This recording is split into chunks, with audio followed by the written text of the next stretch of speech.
Halo, assalamualaikum warahmatullahi wabarakatuh. Selamat datang kembali di Haryana Official. Mbak semuanya, gimana kabarnya ini hari? Semoga sampai semuanya sehat selalu di perantauan, amin. Semoga mbak-mbak semuanya terhindar dari mara bahaya. Semoga dipermudah urusan yang mbak di perantauan, amin ya robbal alamin. Wah, tak doakan yang baik-baik dari sini. Semoga sampean juga bisa sukses selalu di perantauan, amin. Nah, mbak-mbak semuanya, hari ini kita bakal membahas kasus curhatan teman kita. Tapi sebelum kita membahas kasus curhatan, ini ada sedikit informasi mbak mengenai rekening-rekening para nasabah yang diblokir oleh pihak PPATK. Jadi hari ini mbak ada perkembangannya. Kalau kemarin kan diblokir, kalau ini blokirannya sudah dibuka oleh PPATK. Jadi silakan mbak-mbak disimak hanya channel ini, kemudian ambil sisi positifnya. Silakan mbak-mbak langsung cek layar HP Anda. Saya bacakan. PPATK buka kembali jutaan rekening yang tidak aktif yang sudah terblokir. PPATK membuka kembali jutaan rekening tidak aktif yang diblokir oleh mereka. Iki tujuannya adalah untuk mendukung inklusi keuangan nasional serta memberikan kesempatan kepada pemilik rekening untuk mengaktifkan kembali rekening yang sah dan bersih dari dugaan tindak pidana. PPATK menegaskan bahwa proses pembukaan kembali tetap diawasi ketat demi mencegah potensi penyalahgunaan. Jadi rekening yang sudah diblokir ini dibuka kembali setelah Bapak Presiden Prabowo Subianto iki memanggil PPATK. Jadi karena ada huru hara mbak ning sosial media sejak kemarin mbak, bahkan sampai mention presiden, sampai mention Partai Gerindra. Nah, karena banyak sekali yang melontarkan kritik, akhirnya ditinjau kembali sama presiden dan kemudian presiden memanggil PPATK ini. Kemudian di dalam rembukan antara presiden dan lembaga ini akhirnya mbak dibuka kembali sebanyak 31 juta rekening yang sudah diblokir. Kemarin dalam kurun waktu 2 hari 3 harian sebanyak 140.000 rekening yang diblokir. Tapi kalau saat ini yang dibuka 31 juta, dipastikan rekening-rekening yang dulu sudah diblokir ini dibuka kembali mbak oleh PPATK itu sendiri. Jadi selamat untuk kawan-kawan semuanya, tapi jangan senang dulu karena perjuangan kita belum selesai. Jika ada aturan yang membebani kembali, maka kita bakal mengkritiki. Mengkritik bukan berarti tidak suka sama sistem pemerintahan, bukan tidak suka sama presiden, tetapi mengkritiki kebijakan yang menurut kita maafan atau mungkin menyulitkan kita, karena kita harus melapor ke PPATK, kemudian juga ke bank.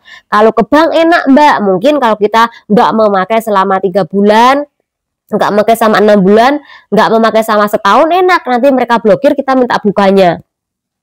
Tapi kalau sudah PPATK yang memblokir itu agak ribet. Jadi itu kenapa selamat untuk perjuangan kawan-kawan, ternyata menghasilkan keputusan yang kita patut syukuri. Oke, kita bakal lanjut ke kasus temen kita, yaitu curhatan mbak di grup PMI Hongkong. Jadi ada temen kita yang curhat nih mbak, dimana dia iki baru kerja di Hongkong masa-masa potongan PT. Iki mbak curhatannya, mohon izin posting min. Adakah yang kenal dengan nomor ini? Plus 8524642779 atas nama Joy Silaban.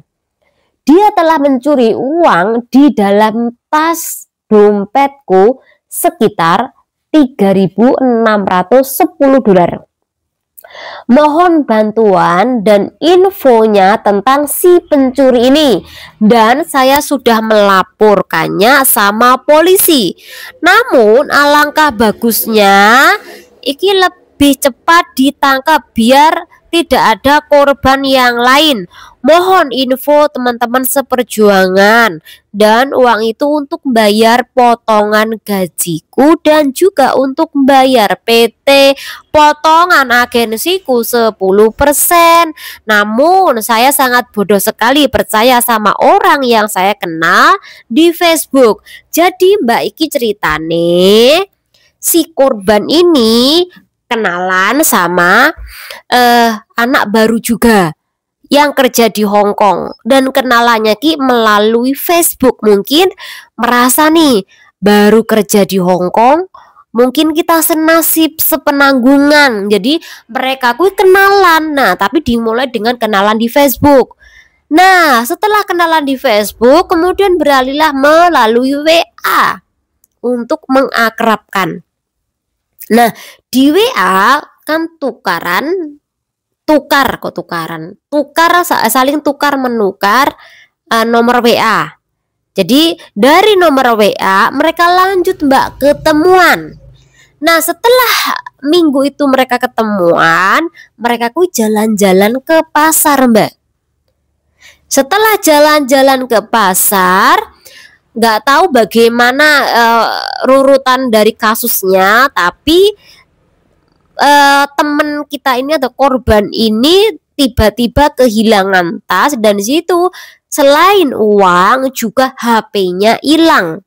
Makanya dia minta bantuan sama temen-temen di grup jika kenal yang namanya Joy Silaban ini. Bahkan sampai ngomong nih ke agensi si korban.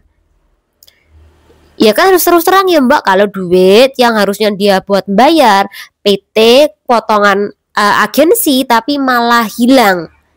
Jadi di kasus ini sekali lagi untuk teman-teman semuanya hati-hati. Penipuan, ngambil, maling milik sesama PRT ki tidak hanya terjadi sama mbak-mbak yang baru kerja ke Hong Kong kok, tapi juga yang sudah lama-lama pun ini juga bisa kena tipu.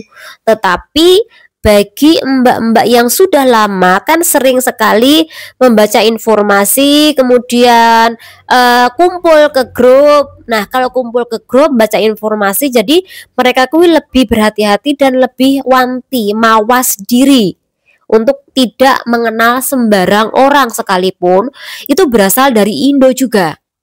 Karena apa? Yang namanya duit itu tidak mengenal saudara, tidak mengenal tetangga, tidak mengenal asal dari Indo sekalipun. Ya intinya dasarnya maling, yo maling. Karena wis jiwanya kui maling. Kalau sudah maling, jiwanya maling, siapapun orang yang dia maling, dia nggak peduli. Tujuannya apa? Yo maling. Kalau nggak maling, kui tangannya gatel Mbak. Nggak hanya tangannya, tapi otak kui mesti ngontrolnya RPG, ngambil barang itu, mau ngambil duit itu, mau ngambil tas itu, mau ngambil HP itu. Karena apa? Otak iki wis sinkron sama tangane. Pengennya maling. Lewes di sini otaknya maling, ambil, barulah tindakan itu dijadikan kenyataan maling tenan Mbak. Tapi bedanya kalau mbak-mbak lama, gue lebih berhati-hati lagi, kenal orang yang tidak sering bersama. Kenal orang baru, mereka lebih berhati-hati. Walaupun orang baru, orang lama pun yang libur bareng, mbak-mbak gue mesti juga hati-hati. Karena namanya hati orang, kita kan nggak tahu ya Mbak. Awalnya baik, pertengahan baik, tiba-tiba belakangnya nipu, maling. Itu juga banyak sih. Jadi mendingan kalau sampean gue libur, cepet-cepet duitnya iku dikasih ke agensi, dikirim ke agensi, dikirim ke PT. Jangan sampai Anda berhenti di tempat lainnya, untuk makan, untuk jalan-jalan dulu, untuk shopping dulu. Nanti ujung-ujungnya seperti ini.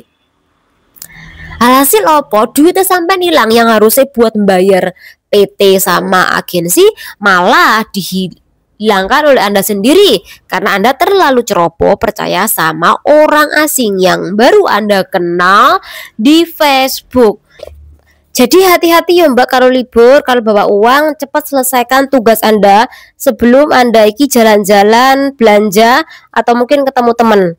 Jangan sampai seperti kasus depan tadi, bahkan kasus teman kita ini yang dimana kemarin minggu juga kecopetan sebesar 4.500 di depan Chandra.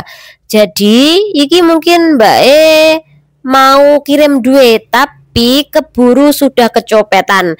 Karena dia kecopetan, kebingungan, akhirnya Mbak Iki juga lapor polisi. Semoga ketemu ya Mbak si pencurinya, karena daerah KUSWB ya itu aja tuh memang rawan sekali pencuri. Entah itu tuyul, ndah seireng, tapi sekali lagi tetap hati-hati. Usahakan mbak-mbak semuanya kalau bawa duit untuk keperluan apa dahulukan, jangan sampai jalan sana jalan sini.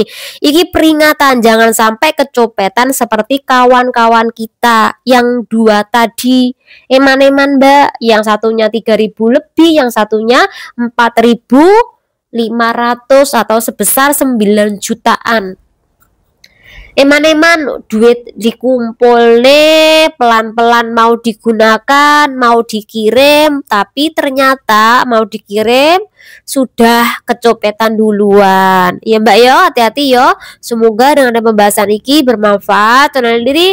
Wassalamualaikum warahmatullahi wabarakatuh. Bye.